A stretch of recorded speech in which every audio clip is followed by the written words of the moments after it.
básicamente los tipos de fake news, desde mi perspectiva y la de muchos otros, en su labor de comedia, hacen un uso, no sé, para mí, a mi juicio, el de Hannah, deshumanizante en algunas circunstancias. No todos sus chistes malos son deshumanizantes, ¿no? Pero cuando se refieren a la muerte de una persona, específicamente de una mujer que fue tirada en una maleta como basura y hacen chistes de eso, pues los censuran en las plataformas y los censuran en la Universidad de Medellín en un show que tenían. Entonces, a mí me parece que esa censura pues es válida. Yo no estoy pidiendo que los linchen ni que los metan a la cárcel, pero pues sí hay unos mínimos como de quizás empatía, no sé, o respeto por el otro en esa forma de hacer el humor. Y pues Gustavo piensa que esa censura puede conducir a unas censuras mucho más fuertes y relaciona el caso de los parceros de Fox News con el caso de la señora que hizo un chiste racista acerca de Francia Márquez y pues la condenaron, que a mí no me parece que se relacionen, o sea, son dos cosas totalmente diferentes, pero digamos que esa es la línea del debate. No sé, Gustavo, si quieres agregar algo más. Es que es un poquito confuso, Hannah, porque pues estamos hablando de un asunto que discutimos ya la semana pasada. De pronto Pedro no está al tanto de quiénes son Fox News, son unos comediantes, no, sí, un dúo de comediantes. Bueno, sabrás también de la controversia. Hannah y yo hemos sostenido un debate precisamente sobre los límites de la libertad de expresión y en lo que tiene que ver con la comedia. Yo me gustaría preguntarte, Pedro, como crítico de arte y como crítico cinematográfico, si tú crees que al artista, claro, si me conceden que estos señores con su humor hacen algo creativo, artístico, ¿tú crees que al artista se le puede o se le debe, es decir, se le deben nombrar temas de los cuales no puede hablar? No, pues por supuesto que no. O sea, yo creo que el arte es el lugar para hablar de todo, de cualquier cosa, y el lugar para incomodar. Pero también es el lugar para hablar de las cosas de manera compleja, ¿no? No de manera frívola y superficial. Entonces me parece que esa es la línea roja que un artista no se puede permitir, o sea, caer en visiones estereotipadas, simplonas. Incluso también me parece que un artista que respalde el mundo tal como es o el mundo dado y que lo confirme es un artista mediocre, ¿no? Yo pienso que los grandes artistas, digamos desde Aristóteles, pues es una frase de Aristóteles que decía que el arte debe mostrar el mundo tal como debería ser. Esto no tiene nada que ver con un buenismo, sino con mostrar posibilidades de ser de las cosas que no son las que vemos todos los días, ¿no? Hoy se usa mucho una expresión que ya de tanto usarse se ha vuelto vacía, que es los mundos posibles, o sea, pero yo sí creo un poco que lo interesante de un artista es que nos muestre mundos que no conocemos en la realidad. O sea, empezamos este programa hablando, Silvia hablando de singularidad y yo sí creo en eso. Entonces me parece que esa es la línea roja y que de ahí en más, y lo conecto con el humor del que venían hablando, me parece que un humor que se burle de los débiles, yo lo defendería, pues porque creo en la libertad de expresión, pero me parece pobre, ¿no? Y fácil. Sí, bueno, pero sí, pues una plataforma lo puede censurar. O sea, yo como plataforma privada puedo simplemente censurar. Es que no estamos hablando de meterlos a la cárcel. Estamos hablando de que es vulgar y se censura en lo social. Es una censura social. Sí.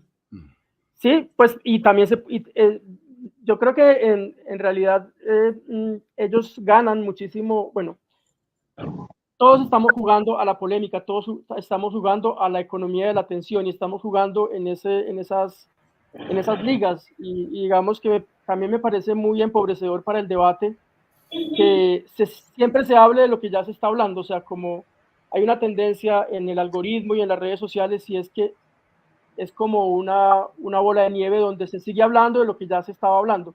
Entonces, traer temas nuevos es supremamente complicado y me parece que también es un empobrecimiento de una agenda pública el hecho de que, pues, digamos, llevamos 2 años de gobierno de Petro, sé la posición que ustedes tienen ante ese gobierno, pero yo nunca había visto tal ola de noticias escandalosas y no dudo que el gobierno las genere, pero al mismo tiempo yo creo que independiente de que sea Petro, estamos en un momento muy distinto de las noticias, de la ansiedad por el clic, que invita a que todo lo que se cubra sean escándalos. Yo entro para poner un ejemplo. Esta semana escuchaba un diálogo sobre cine y le hacían alguien comentaba, decía, en este momento no sería posible grabar la vida de Brian por la censura. Y el director de cine al que le preguntan responde, tampoco en su época era posible. Tampoco en su época y lo hicieron. Sí. Porque nos estamos acostumbrando a esa espiral del silencio, tema del que también hemos tratado acá, y creemos también que siempre estamos como en la cima también de la censura, de esa espiral del silencio, y no, ha habido épocas más difíciles y los artistas han dado la cara. Entonces, ese es un grandísimo debate, es riquísimo. Si quieren, pero yo creo, Silvio, Hanna y Gustavo, que lo que está ocurriendo es que las voces moderadas o matizadas están autocensurándose por miedo a este griterío y parloteo de las redes sociales, donde parece que lo único que tiene atención y relieve son los discursos de ideologías incendiarios o incendiarios. Entonces, personas que tienen muchísimo que decir y aportar sobre muchísimos temas se autocensuran y se silencian por miedo a esa... pues a esa pugnacidad con la que se están asumiendo los debates, ¿no? O en búsqueda del clickbait, ¿no? En búsqueda del click. Sí. Que nosotros también queremos tu click, así que te invitamos a suscribirte al canal, activar la campanita, y llevando 28 minutos de programa, creo que es el momento de pasar a hablar de Venezuela. Si quieren unos minutos, no, adelante, Gustavo, adelante. Sí, vamos a conectarlo todo con todo, aprovechando que surgen ahí los temas. En cuanto a la libertad de expresión, estoy de acuerdo con lo que ha dicho Pedro. Yo lo que pienso es que pues, en general no se puede legislar sobre el buen gusto, ¿cierto? Uno puede rechazar la calidad y apreciar ese humor como mediocre, y eso está bien, pero de ahí a... quitarle la plataforma, como se dice hoy en día, a los que quieren hablar, en este caso los comediantes, pues es lo que yo critico, ¿no? Ahora, una de mis... Es sobre todo muy torpe esa tendencia a censurar, porque pues digamos que eso lo que produce son anticuerpos, unas cosas muy reactivas, ¿no? Precisamente que, bueno, no sé, hay muchos análisis sobre lo que pasó en Argentina, pero el voto joven que fue mayoritario, el voto joven masculino que fue mayoritariamente a Milei, un poco muchos lo han entendido como una respuesta a ese feminismo radicalizado argentino que no les permite hablar a los jóvenes, que los considera como enemigos de per se, ¿no? Como por ser hombres ya eres un enemigo. Entonces me parece que Trump y todos estos fenómenos de la extrema derecha también tienen una explicación en este tipo de pensamiento que de repente se vuelve hegemónico y que censura cualquier cosa que se mueva de la corrección política. Entonces me parece supremamente peligroso empezar a borrar estas voces, porque esas voces van a salir por cualquier lado y van a salir, si se borran, de forma realmente violenta después, ¿no? Sí.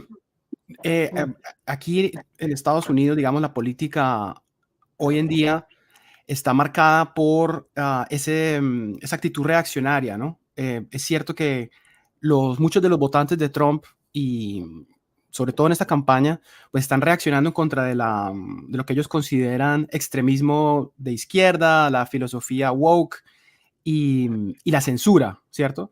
Y se convierten en reaccionarios, y bueno, todo parece indicar que pues vamos a tener a Trump otra vez de presidente. Pero acá. Igual es que eso es un péndulo, precisamente, y es lo mismo que decía Pedro, que hablábamos nosotros, de hecho, antes con lo de la espiral del silencio, las voces más moderadas se autocensuran y entonces nos dejan en un péndulo de esas dos opciones. O sea, o tenemos entonces a los woke que censuran todo, o tenemos entonces a los libertachos, les dicen, que entonces defienden todo. Y es que no podemos, o sea, nosotros debemos ser capaces de hallar una especie de balance, pues un punto de moderación, o sea, un punto como de razonabilidad. Claro, porque se convierten en reaccionarios tomando y enarbolando banderas que tendrían que ser las de la izquierda, ¿no? O sea, libertad. Es muy gracioso.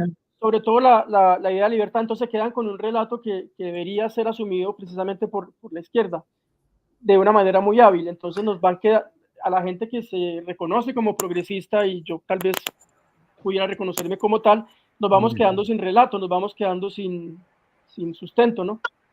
Yo creo que ya hay Pedro como ha una dicho algo masiva, o muy sea, yo creo que ya no es importante. tan claro lo de izquierda y derecha en este punto del mundo, de las redes, de la información. Creo que eso está, o sea, que eso ya no tiene tanto sentido como lo tuvo hace años en la Revolución Francesa, por ejemplo. O sea, ya es como... Además, Hanna hoy está muy berraca, digámoslo en antioqueño, con toda esa influencia de lo ¿verdad? iberófono, de la política española sobre nosotros, tanto de las supuestas izquierdas como de las supuestas derechas. ¿Qué opinan nuestros oyentes?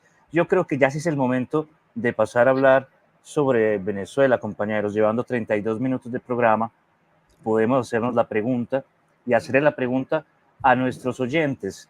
¿Será que Edmundo es el nuevo Guaidó?